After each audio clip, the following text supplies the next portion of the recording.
Bah écoutez, on est très content d'être à l'abri, puisque on voit qu'il y a une douche qui se prépare.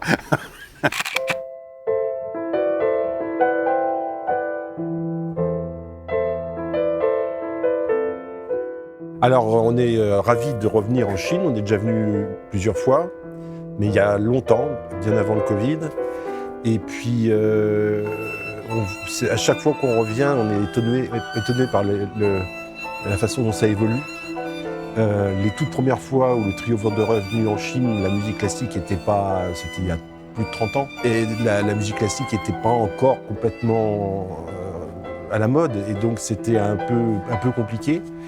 Et puis, à chaque fois qu'on revient, on s'aperçoit que des théâtres sont construits, qu'il y a de plus en plus de gens qui veulent assister au concert, que ça devient vraiment... Donc il y a ça, cet aspect-là qui est très positif. Et puis, moi, personnellement, j'adore la Chine et les Chinois. Je trouve que c'est un peuple extraordinaire. Je m'y sens très, très bien ici. Je me sens bien aussi au Japon, mais j'avoue que j'aime bien le côté un peu méditerranéen des Chinois et leur culture et leur nourriture.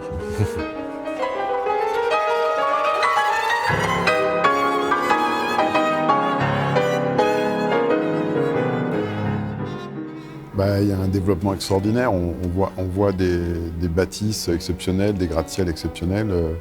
On n'a pas encore vu les salles de concert, sauf celle-ci qui est déjà magnifique, construite par un grand architecte. Donc on sent qu'il y a vraiment un souci de présenter la culture occidentale sous son meilleur jour. Et on a quand même eu la chance ce matin d'aller faire un petit tour dans un quartier plus historique, enfin ancien. C'est vrai que c'est une ville connue pour être l'ancienne capitale des Song. Et donc, c'est donc une ville de culture historiquement. Et donc, on a un joli petit village près du lac où il y a cette culture du thé. Ça, les paysages sont absolument extraordinaires.